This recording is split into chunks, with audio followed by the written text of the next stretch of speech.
So we start off with the ladies being split up. Lisa had her fragrance thing. She took Nicole and Adriana. So the other girls go to croquet. And they're here discussing basically Lisa's life. They get the Google alert that she's spending $10,000 a month on Instacart. Honestly, apparently Instacart is more than food. So she lived a luxurious lifestyle. You can't expect her to go from a lap of luxury to basic us. Like, I get that. It's going to be a culture shock, but I don't know. But the people at the table are rich too, and they didn't understand how she was spending 10,000 a month on Instacart. But they're discussing how to approach it. They're saying she's talking about Lenny too much, but they're also asking questions about the situation. So, girls, you cannot have it both ways. So they're going like, who is going to talk? At this point, Gertie is like, she ain't saying nothing, but Gertie cannot shut up. So Gertie says something during the whole confrontation.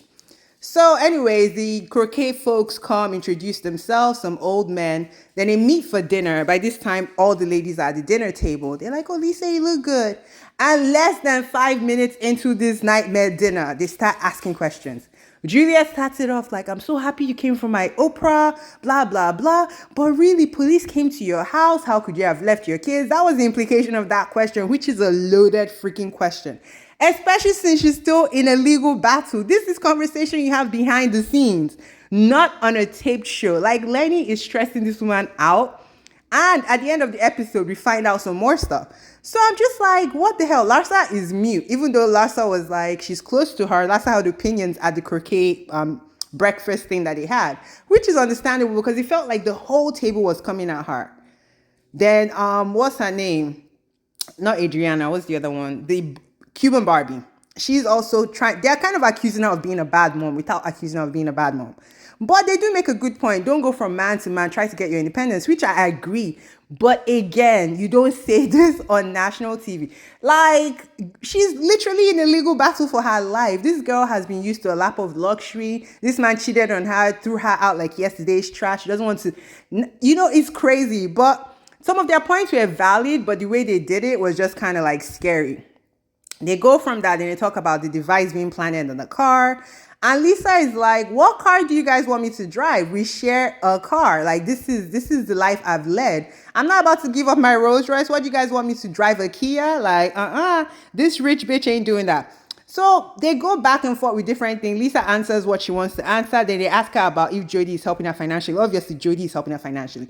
Lisa don't do shit. So it is what it is. There are women like that don't want to work or can't work or are used to a certain lifestyle. And it's going to be hard to break. Lisa needs therapy to go from the chains of men. But it is what it is. So we go to Gertie. She's kind of giving her husband like the 411. Then Nicole meets with her dad. It was supposed to be a dinner date with her dad and his new girlfriend.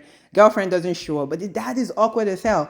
This whole dinner is awkward as hell because the man keeps going to the toilet, but the night he has prostate issues, which I think he thinks prostate issues means fertility issues, which, masculine men of a certain era don't want to talk about anything to do with their reproductive organ.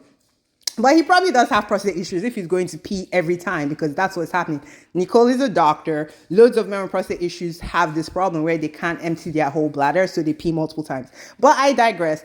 He drops a bombshell that Nicole has 2 extra siblings she knew nothing about, and he's so nonchalant about it. And you could see Nicole kind of losing her shit, but she's trying to keep it together at the same time. And I'm just like, girl, lose your shit. This is the ghetto. Like, I don't know. If my dad brought up 2 random siblings, I didn't know, especially we're rebuilding our relationship that has been strained. I'm gonna be pissed, especially bringing up on camera so that either I act a fool or I don't react. Like, you're not even giving me the opportunity to act authentically. But he's making it sound like Nicole is a crazy person. Anyway, final scene is Lisa with her 2 babies. She's enrolled her daughter for ballet, which is so cute. I think it's a good age. But apparently this day, Lenny served her again, asking for 100% custody. He wants 100% custody because she's going to get paid if she has custody of the kids.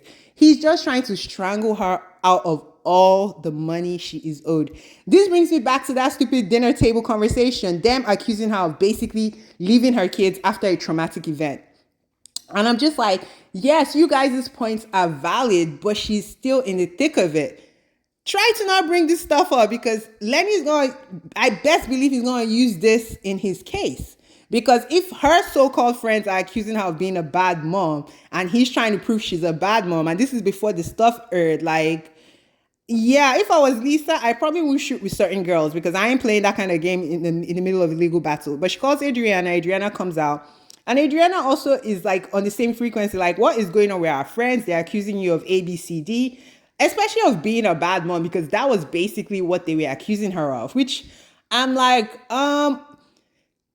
Alexia has no mouth to talk. She was literally married to a gay man for years because of money, introducing her sons to like crazy lifestyle. Her first husband was, I think, a gangbanger that went to jail and did significant time. So her choices in fathers for her children have been lackluster. And it appears that something is going on with Todd because apparently they had to move out of their condo in the middle of the night in a hurry. So she hasn't really picked father figures ideally for her sons. And her sons, like one, obviously, unfortunately, Frankie was in the accident and, it is what it is, but he is regaining. But the other son has become nothing in years. In fact, he's had multiple run-ins with the law, from domestic violence to hitting a homeless, like crazy stuff. So she talking about someone's motherhood is pretty rich. And I love that Adriana is taking Lisa's side because that table felt toxic as hell. And I'm just like, damn, you guys went from last season like supporting this girl full on to this season trying to expose her as a bad mom, a bad financial planner, a lady that jumps from man to man for financial support. Like, pick a side. Do you hate me or do you love me? Because we can't be doing these games. Not Damn, Lisa, I feel bad for her. Like, this is a lot.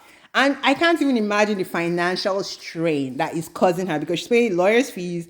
Even if they eventually award Lenny to pay, in the meantime, she got to pay stuff. So she needs Jodi's money. So them asking her if Jodi is supportive. Of course, Jodi is supportive, but they make a point. Jodi is also paying his ex-wife. So Jodi's pockets ain't that long, but at least it's long enough that Lisa is still with him. Lisa is probably going to try to level up from Jodi because that chick wants her bills paid. And she wants the kind of lifestyle she's always led, where she could buy a Birkin here, a Kelly there, go on lavish vacations, and be a housewife. Like, Lisa is not about the struggle life that me and you are living right now, okay? All right, guys, let me know what y'all think. Bye.